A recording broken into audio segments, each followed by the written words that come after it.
Sur un radeau, je sais pas, on est ailleurs, quoi. On retrouve quelque chose qui est tout à fait différent. Et c'est peut-être ce qui lie un peu les radeliers. Puis on imagine ce que vivaient les gens il y a 150 ans, quoi. Et ça, pour moi, c'est quelque chose de fondamental. Je sais pas, on a nos racines, même si c'est celles des autres, qui ressortent, quoi.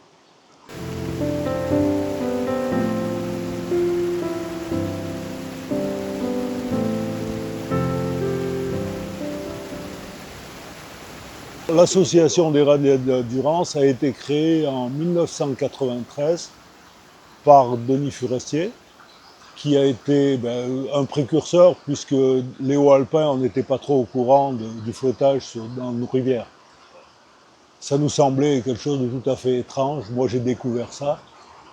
Et bon, j'ai découvert vraiment le flottage en 93, en 94, quand le premier radeau a été mis sur la Durance, qui n'est pas allé très loin et qui avait été conçu en collaboration avec les Catalans et les Italiens. Donc là, il y a une belle histoire, c'est que chacun voulait appliquer sa technique, et Jean Ceinturier, qui est un homme sage, les a mis d'accord en disant qu'il ne serait pas ni espagnol ni italien, mais il serait européen, ce radeau. Donc ça a été une belle chose. Bon, il a eu un avenir qui a été très bref, puisqu'il n'est pas allé très loin.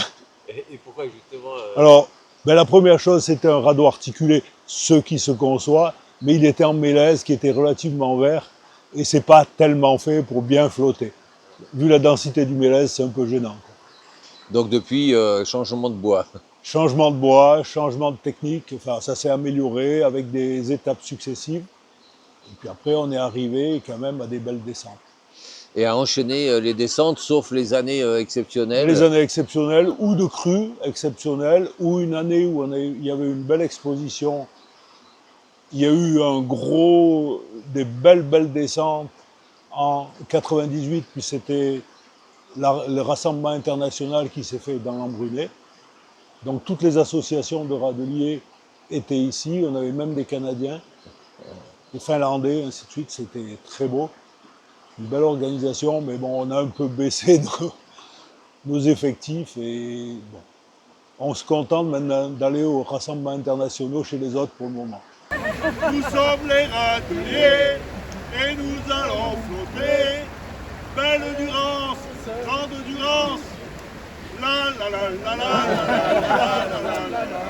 Au gaffe, au gaffe. Nous sommes les radeliers et nous allons flotter. Paraît-il. L'époque des vrais radeliers, c'est-à-dire ceux qui ont vécu de ce métier-là, c'est un métier de misère, puisque les gens étaient agriculteurs, un peu forestiers ou marchands de bois, et puis radeliers. Radelier, c'était sur certaines époques de l'année, quand il y avait du bois à descendre. Donc ça a été très variable. Mais il y a des périodes où on ne pouvait absolument pas descendre et les gens étaient obligés de manger. Donc dans tous les pays qu'on connaît, dans toutes les régions de France, les radeliers, ceux qui étaient vraiment sur la rivière, c'était des tâcherons ou des saisonniers. Avec quelques patrons radeliers, ici, on a la chance quand même d'avoir la petite histoire, et Jean Ceinturier vient de sortir un petit livre, un manuel, sur l'histoire de sa famille. Donc son arrière-grand-père et son grand-père étaient paysans, marchands de bois et radeliers. L'objectif pour les 2 jours, c'est de partir de l'Argentière, faire une étape à Saint-Clément et arriver à Embrun. Alors comme on a peur de l'incertitude, on a mis une radelle qui va partir de l'Argentière, une radelle qui va partir de Saint-Clément. Elle sera peut-être rejointe par celle de l'Argentière, c'est ce qu'on souhaite, et on a fait tout ce qu'il fallait. Et pour être sûr d'avoir une arrivée à Embrun, on a construit 2 radelles qui sont sous le Pont-Neuf, en aval du Pont-Neuf, et qu'on mettra à l'eau cet après-midi pour qu'elles soient prêtes pour demain. Donc on est sûr d'avoir un départ de l'Argentière, un départ de Saint-Clément et une arrivée à Embrun. Donc avec 4... Avec 4 radelles, voilà. Ah. Après, on aura, si tout se passe bien, on aura 4 radelles à l'arrivée à Embrun. Mais là, seule la rivière va nous guider et nous dire si on arrive à Embrun avec tous nos bâtiments, ou sinon, il faudra se contenter de ce qu'on peut faire. Ouais!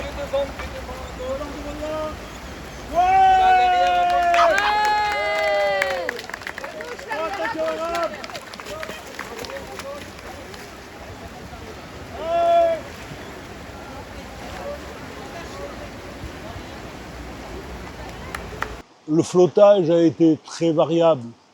Il y a eu des périodes un peu plus importantes pour des bois beaucoup plus gros, c'était les bois de marine. Ça, c'est 17e, 18e. C'est le moment où on a voulu renouveler la flotte royale à l'époque et la flotte en bois.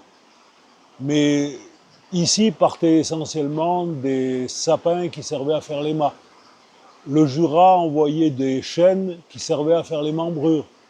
Donc eux, dans leur forêt, ils avaient il y a encore, on retrouve dans les encyclopédies, la taille de ces bois organisés par les forestiers du roi qui taillaient les chênes pour que ça fasse la forme des membrures. Donc c'est très varié les fournitures de bois. Et le flottage va du flottage à billes perdues pour des petits morceaux qui servaient au chauffage, jusqu'au bois. Nous ici, le maximum de bois qui a été transporté, c'était des bois d'œuvre qui servaient aux charpentes, donc on alimentait une bonne partie de la Provence.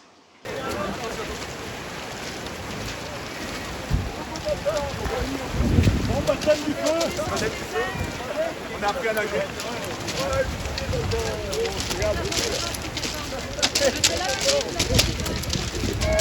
Le radeau s'est échoué une première fois, où là on a réussi à le ressortir très facilement. Et la deuxième fois, le radeau était vraiment de travers entre une souche d'arbre et un caillou. Et là, il s'est mis, on appelle ça une double cravate. Et là, on a essayé de tirer à la corde avec des mouflages, avec des poulies, etc. Mais il y avait aucune chance. Il n'a pas bougé du tout. Et d'un seul coup, hop, il s'est enfoncé dans l'eau. Et là, avec la puissance du courant, on n'a aucune chance pour le sortir. Parce que là, il y en a de l'eau, hein. Oui, là, il y a de l'eau. C'est monté, on était contents parce que plus il y a d'eau, moins il y a de chances de coincement. Mais quand même. Là, les crues de l'année dernière nous ont pas aidés avec tous ces arbres en travers. Et sur le radeau, ils se sont fait une frayeur ou pas? Non, non, non, ils sont toujours restés en sécurité. Le radeau, il s'est vraiment enfoncé au fur et à mesure dans l'eau. Ils étaient vraiment en aval sur le radeau, donc il n'y a pas eu de risque pour eux. Donc ça montre aussi que c'est pas simple ni anodin de descendre en radeau, quoi. Ah non, ça c'est sûr. Ça serait simple, on le saurait. Tout au long des 3 derniers mois, on a fait du nettoyage sur la rivière, on a pris des bûcherons de l'association qui nous ont aidés à couper les arbres, à nettoyer au maximum la rivière pour avoir des passes assez larges. Mais il y a certains endroits où c'est vraiment compliqué de nettoyer la rivière quand les arbres sont au milieu dans le courant. Ouais. Après, on a repéré plusieurs fois, on a fait une dernière descente hier avec les râteliers, les guides, pour tout repérer, les passages, etc., réfléchir à comment on allait passer les passages difficiles. Et voilà. Et malgré ça, il nous arrive quand même des mésaventures. Alors les techniques, on n'a pas vraiment de source. Il y a un débat où la technique qu'on utilise maintenant, qui est critiquée, mais je pense, moi par expérience, et très humblement, que c'est la plus adaptée à notre rivière. Ces nœuds-là qu'on utilise, nous, en ce moment, ont été retrouvés par des archéologues suisses dans des sites lacustres. Donc on n'a rien inventé, ces nœuds existaient depuis très longtemps. Donc ça existait, peut-être pas ici, mais en tout cas ça existait. On ne sait pas, ça existe. Les Espagnols font des nœuds avec du bouleau, qui sont différents. Eux, ils arrêtent leur nœud sur le nœud d'après. Voilà, c'est différent de notre, mais ça se rejoint tout. Le bois était obligatoirement lié. Voilà, ça c'est certain. Et le flottage se faisait parce qu'il n'y avait pas d'autre moyen de transporter le bois du lieu de production, du bord de la rivière tout au moins, jusqu'à l'endroit où il devait être livré. Et après, il continuait vraisemblablement son chemin sur des chariots. Nous, la forêt de Boscodon, le bois était, je pense, coupé, envoyé dans des lançoires comme il se faisait toujours. Et après, il était traîné le long du Boscodon jusqu'au bord, à ce qui était le port de Chantraine, qui se trouve à peu près où il y a le camping municipal des Craux maintenant.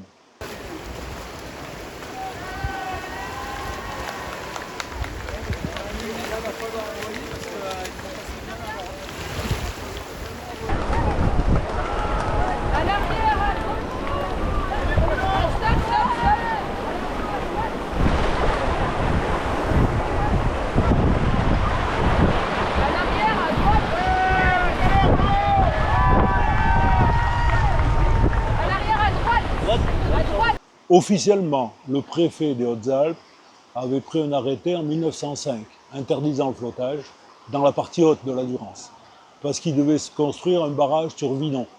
Et là, on a des preuves pour la famille Bosc, les parents, enfin, la famille de Jean Ceinturier, mais ça s'appelle les Bosc, qui, eux, ont de 1906 à 1916, ont touché une indemnité compensatoire parce qu'ils n'avaient plus le droit de flotter. Donc ils les ont dédommagés puisqu'ils étaient obligés de faire le transport de bois par train.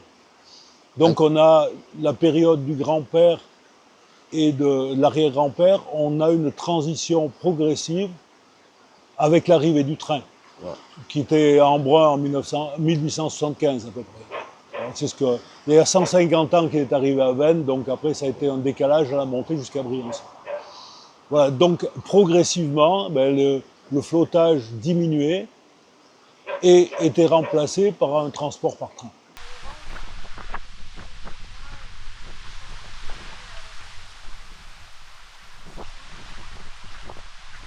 Tout est lié par du bois. Alors, on a un petit peu modifié pour des raisons de sécurité. L'assemblage transversal des pièces de bois, on le fait maintenant avec des cordes. Alors qu'à l'origine, c'était tout fait par des liens. Mais pour des raisons de sécurité, ça augmente quand même. On est plus certain de... Nos nœuds tiennent très bien. Hein. Ouais, Mais bon, on engage plus de sécurité en mettant des cordes qui sont sous les traverses, qui ne se voient pas. Et puis au montage, on gagne du temps, honnêtement. Mais justement, alors ces liens, c'est du bois. Et comment est-ce qu'on fait des liens avec du bois? Alors, il y a quelque chose de simple, c'est que le bois a des fibres qui sont longitudinales, mais qui sont liées. Donc la première opération, c'est de délier les fibres. Donc on a construit progressivement, on a fait à la main avec des étaux de plombier. Bon, on a évolué progressivement et on a créé une petite machine qu'on a là et qu'on utilise pour défibrer et pour refibrer. Une fois que les liens sont déliés entre eux, les fibres de bois, on les retourne comme une corde qui était fabriquée avec du chanvre ou d'autres matériaux. Donc on arrive à avoir des cordes. Des cordes en bois. Des cordes en bois, voilà. Alors nous, on utilise le noisetier parce qu'on a des fibres, des branches qui sont longues, relativement droites, et en les choisissant, quand on a de la chance, ça nous fait des liens qui sont très faciles à attacher et qui sont très solides.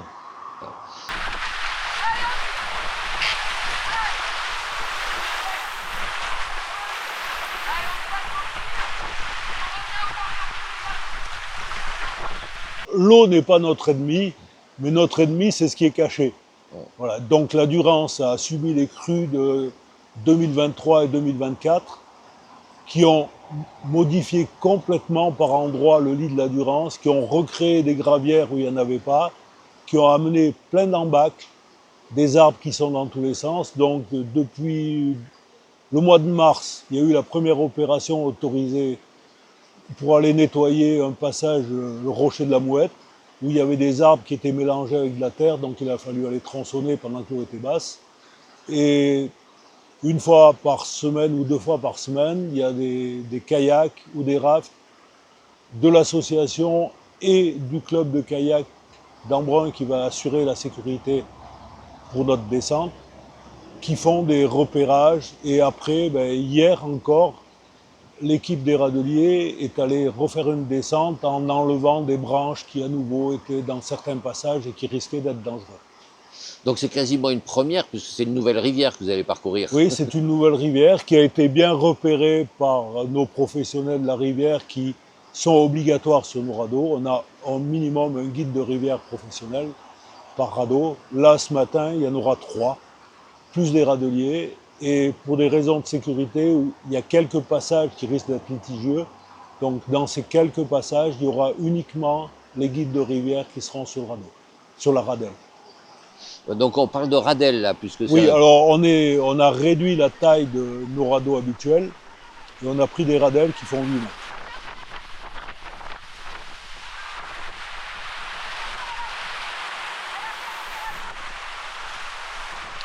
On a quand même un public qui se déplace pour venir nous voir. On veut montrer quelque chose, ce qui était quelque chose de très concret dans le paysage à une époque.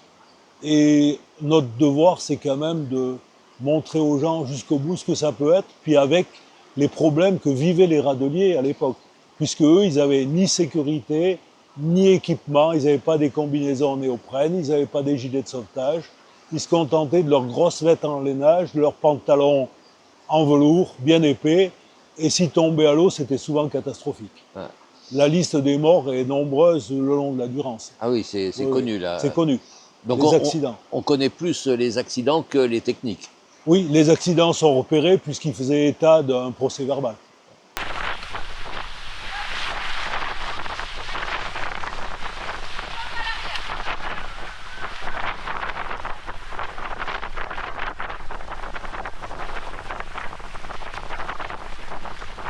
Il semblerait que sur certains radeaux descendaient des ardoises, mais il ne devait pas y avoir beaucoup de commerce, puisque le radeau, c'est le bois qui va être livré.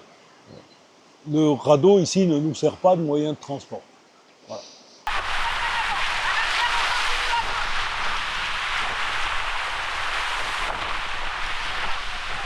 C'était développé dans les Landes, c'était développé dans les Vosges, énormément. Mais alors, les Vosges avaient deux types de transport de bois. Ils transportaient des bûches, donc une partie à billes perdues, oui. Billes perdues, ça veut dire ? C'est un flottage libre. Libre. Alors, c'était des morceaux c'était pour les chaufferies des usines, essentiellement. Alors, ils ont abandonné aussi ce genre de flottage parce que les usines, c'était trop compliqué. Donc, eux avaient résolu le problème en créant le long de leur rivière des voies de chemin de fer, des petites voies de chemin de fer avec des trains étroits qui transportaient le bois, notamment à Senones, à Moyen-Moutier et ainsi de suite. Raon l'Étape, dans les Vosges, avait un flottage qui était différent. Il faisait flotter des planches, des radeaux de planches. Donc c'était encore... chaque coin avait sa spécialité. Mais l'idée, c'était d'utiliser Utiliser le moyen de transport de la rivière qui était le seul moyen qui coûtait pas grand-chose. Enfin, ça coûtait en vie, voilà, et en personnel, mais il n'y avait pas d'énergie à fournir puisque la rivière fournissait son énergie. Donc le flottage à billes perdues demandait quand même d'avoir des gens au bord de la rivière avec des gaffes qui décoinçaient le bois qui était coincé. Et après, ils avaient des barrages qui arrêtaient le bois et ils le récupéraient. Alors, sur Tlemcy, c'est-à-dire dans la Nièvre, ils récupéraient des billes qui servaient des morceaux de bois de 1,14 m, j'ai regardé ces jours-ci, là. Et ils reconstituent demain un flottage aussi à billes perdues, à bûches. Donc ils faisaient des paquets de bûches qu'ils assemblaient, ils les faisaient flotter. Et eux, ils avaient aussi la spécificité de remonter sur Paris du bois de chauffage dans des radeaux qui étaient faits avec des fagots. Des couches de fagots empilées, attachées, un radeau articulé en fagot. Ah oui, donc chaque région a sa spécificité. Et nous, nos radeaux, quand ils allaient plus loin, les radeaux de marine qui devaient descendre, remonter sur Toulon, eux étaient récupérés, se rejoignaient à Arles avec les bois de marine qui descendaient aussi du Jura, et ils étaient pris en charge non plus par des râteliers, mais par des mariniers, puisqu'il y a la différence entre une rivière flottable pour les radeaux et une rivière navigable pour les bateaux. Donc le Jura aussi avait, jusqu'à certains endroits, le Doubs était flottable et navigable. Mais après, il y a eu des barrages qui ont été faits pour les usines, pour les moulins, pour les choses comme ça. Donc il y avait eu un recul dans la qualité, il était plus flottable jusqu'à l'endroit où il était au départ. Il était plus navigable, il était flottable. Donc les bateaux récupéraient le bois après.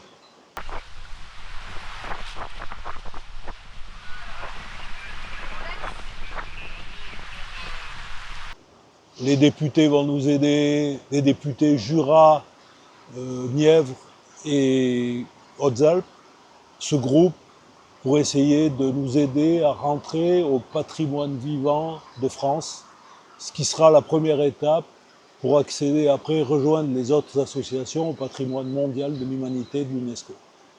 Ça, c'est extrêmement important pour ancrer une fois pour toutes les rivières de France comme étant rivières flottables reconnues et officiellement.